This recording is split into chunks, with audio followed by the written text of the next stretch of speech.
Hi hello welcome to our channel lily flower. இந்த வீடியோவில் நம்ம என்ன பார்க்க போகிறோம்னா, ஒரு நான்வெஜ் குட்டி நான்வெஜ் விளாக் தாங்க பார்க்க போகிறோம். அதாவது புரட்டாசிக்கு முந்தின நாள், அதாவது மண்டே எடுக்கிற வீடியோ இது. டியூஸ்டே வந்து நான்வெஜ் சாப்பிட மாட்டேன்.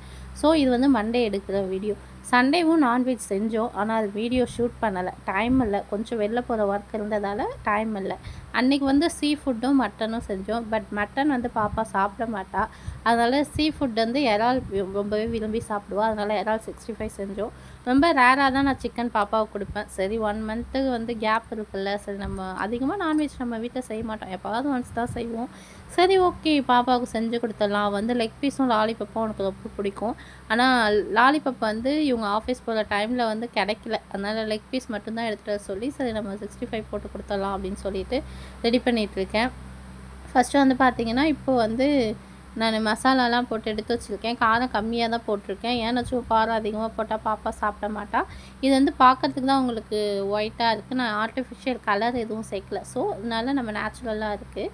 இப்போ வந்து பார்த்திங்கன்னா, ஃபஸ்ட்டு ஒரு நம்ம ஸ்டவ் ஆன் பண்ணிக்கலாம். ஸ்டவ் ஆன் பண்ணி ஒரு கடாயை தூக்கி வச்சுக்கலாம். பக்கத்தில் நான் எதுக்கு பூண்டு எடுத்து வச்சுருக்கேன்னா, தட்டி வைக்கிறதுக்காக எடுத்து வச்சுருக்கேன். ஃபஸ்ட்டு நம்ம ஸ்டவ் ஆன் பண்ணி கடாயை வச்சுக்கலாம். கடாய் ஹீட் ஆனதும் ஆயில் சேர்த்துக்கலாம். இப்போ நம்ம புரட்டாசி மாதம் ஃபுல்லாகவே நம்ம நான்வெஜ்ஜுக்கு ஆல்டர்னேட்டிவாக என்ன சேர்ப்போம்? காளான் சேர்ப்போம், பன்னீர் சேர்ப்போம், வாழைக்காய் சிப்ஸு, வாழைக்காய் ஃப்ரையு, உருளைக்கிழங்கு ஃப்ரை, இந்த மாதிரி தான் சாப்பிட்டுட்ருப்போம். சரி ஓகே, அதனால தான் 1 மந்த்து சாப்பிட மாட்டோமே, இன்றைக்கே செஞ்சிடலாம் அப்படின்னு சொல்லிட்டு காலையில் இந்த வீடியோ ஷூட் பண்ணுறேன். ஆக்சுவலாக நான் குக்கிங் விளாக் போடாததுக்கு ஒரே ரீசனே பார்த்தீங்கன்னா, என்னால் நின்றுட்டு எடுக்க முடியலங்க. கால் ரொம்ப வலிக்குது. ஸோ அதனால் ஏன்னா நம்மளே வீடியோவை ஸ்கிப் பண்ணி நம்மளே செய்யும்போது சரி இந்த ஒரு வீடியோ மட்டும் போட்டலாம் அப்படின்னு சொல்லிட்டு இந்த வீடியோ கண்டிப்பாக சப்போர்ட் பண்ணுவீங்கன்னு நினைக்கிறேன். கண்டிப்பாக சப்போர்ட் பண்ணி சப்ஸ்கிரைப் பண்ணுங்கள், கமெண்ட் பண்ணுங்கள், லைக் பண்ணவே மாட்டீங்க. லைக் பண்ணுங்கள். ஃபஸ்ட்டு வந்து கடாய் சூடானதும் அதில் ஆயில் விட்டு நம்ம ஸ்பைசஸ்லாம் ஆட் பண்ணிக்கலாம்.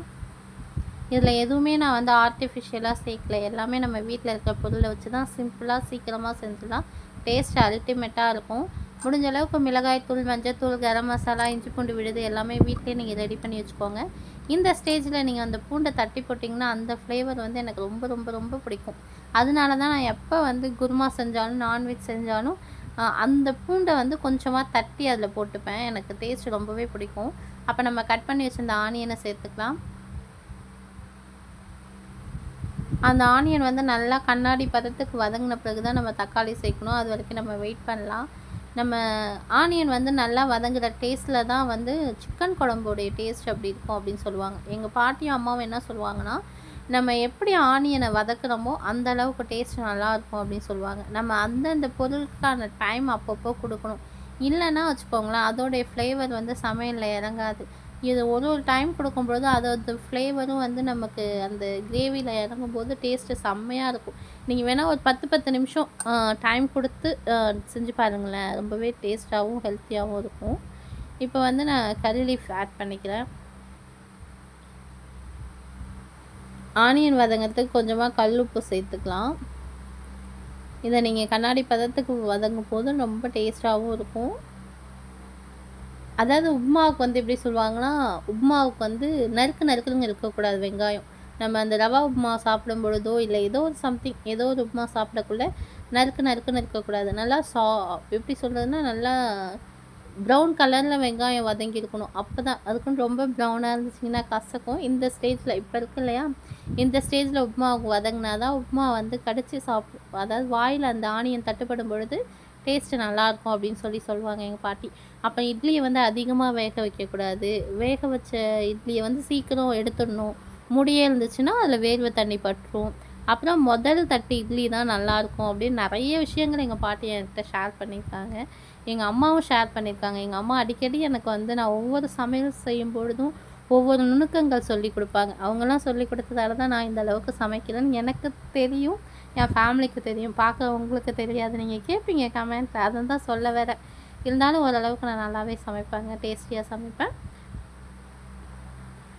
அதனால நீங்கள் என்கிட்ட ப்ரூஃப்லாம் கேட்கக்கூடாது. வேணால் வாங்க செஞ்சு தரேன், கண்டிப்பாக சாப்பிட்டு எப்படி இருந்துச்சுன்னு சொல்லுங்கள்.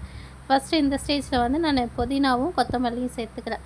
கொத்தமல்லி ஏன் சேர்த்துக்கிறேன்னா, எனக்கு அந்த கொத்தமல்லியோடைய ஃப்ளேவர் ரொம்ப ரொம்ப பிடிக்கும். நான் இஞ்சி பூண்டு விழுதில் கூட அதை ஆட் பண்ணி தான் அரைப்பேன். அதனால் எனக்கு ரொம்ப பிடிக்கும். அந்த ஃப்ளேவரையும் சேர்த்துக்கிட்டேன். ஆக்சுவலாக வந்து இந்த மின்ட்டோடைய எசன்ஸ் வந்து என்ன பண்ணணும், நம்ம பிளட்டை வந்து பியூரிஃபை பண்ணும். அதாவது நம்ம ரத்தத்தை சுத்தப்படுத்தும். அதனால எந்த அளவுக்கு நம்ம புதினாவை நம்ம உணவுல சேர்த்துக்கிறோமோ அந்த அளவுக்கு நல்லது. ஜீரண சக்தியை கொடுக்கும். அஜீரணமாக இருக்காது. அதனால தான் நான் இந்த புதினாவும் கொத்தமல்லியும் மோஸ்ட்டாக ஆட் பண்ணுறது. புதினா வந்து நீங்கள் முடிஞ்ச அளவுக்கு வந்து வீக்லி ஒன்ஸாவது துவையல் அரைச்சி சாப்பிடுங்க, சட்னி அரைச்சி சாப்பிடுங்க. இதெல்லாம் சாப்பிட்டீங்கன்னு வச்சுக்கோங்களேன், நம்ம பிளட் வந்து பியூரிஃபையர் வந்து நம்ம புதினா தான். அதில் கண்டிப்பாக ட்ரை பண்ணி பாருங்கள், எப்படி இருக்குன்னு சொல்லலாம். எப்படி இருக்குன்னு சொல்லுவீங்க நீங்களே. நெக்ஸ்ட்டு வந்து இஞ்சி பூண்டு விழுது நல்லா சுருள வதங்கினதுக்கு அப்புறமா வந்து நம்ம சிக்கன் ஆட் பண்ணிக்கலாம்.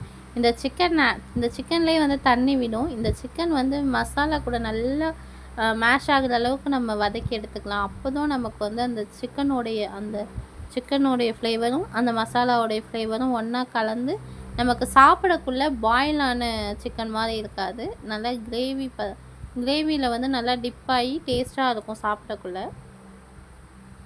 அதனால் கண்டிப்பாக நல்லா ஒரு 10-15 நிமிஷம் வரைக்கும் நல்லா கிளறி விட்டுக்கோங்க. அதுக்கு டைம் கொடுங்க. அது வந்து நல்லா வதங்குற அளவுக்கு நமக்கு டைம் கொடுக்கணும். டைம் தான் மோஸ்ட் இம்பார்ட்டன்ட். நம்ம நான்வெஜ்ஜை பொறுத்தளவு நல்லா கடகடன்லாம் செஞ்சு எடுத்துட முடியாது. நான்வெஜ் வந்து நல்லா வேகணும். காய்கறிகளை வந்து நம்ம அரை வேக்காட்டில் சாப்பிட்ணும்.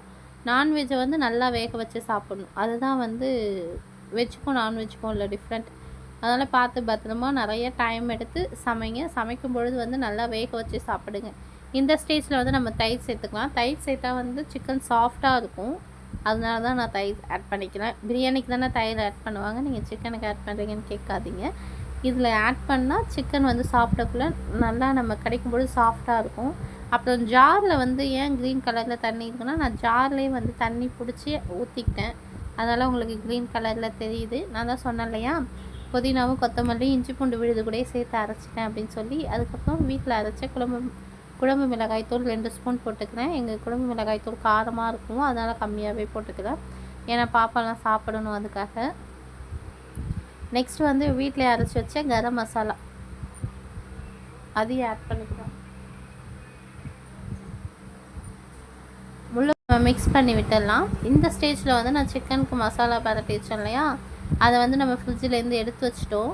ஃப்ரிட்ஜில் வச்சா தான் நமக்கு வந்து நல்லா ஜூஸியாக, அது வந்து ஃப்ரீசர் உள்ள வச்சா நல்லா மசாலா கோட் ஆகிருக்கும். நம்ம பொரிச்சு எடுக்கும் பொழுது ஒயிட்டாக வராது. அதுக்காக தான் இதையும் வந்து சைட் பை சைடு நான் பொரிச்சிட்ருக்கேன். ஏன்னா பாப்பாவுக்கு 12:10க்கெல்லாம் ஸ்கூல் அதாவது லஞ்ச் பிரேக் ஸ்டார்ட் ஆகிடும். அதனால சீக்கிரமாகவே நம்ம ரெடி பண்ணிடலாம் அப்படின்னு சொல்லிட்டு. நெக்ஸ்ட் வந்து நல்லா சிக்கன் வெந்து வர டைமில் கொஞ்சோண்டு மிளகுத்தூள் இடித்து அதில் போட்டுக்கலாம். நெக்ஸ்ட் வந்து கொரியண்டர் லீஃப் சேர்த்துக்கலாம். இப்போ தான் நமக்கு சூடான சுவையான கிரேவி ரெடி ஆகிடுச்சு. இந்த மாதிரி ஷார்ட்டாக செஞ்சுட்டு எப்படி இருந்துச்சுன்னு சொல்லுங்கள். நெக்ஸ்ட் வீடியோவில் மீட் பண்ணலாம். பாய், தேங்க்யூ.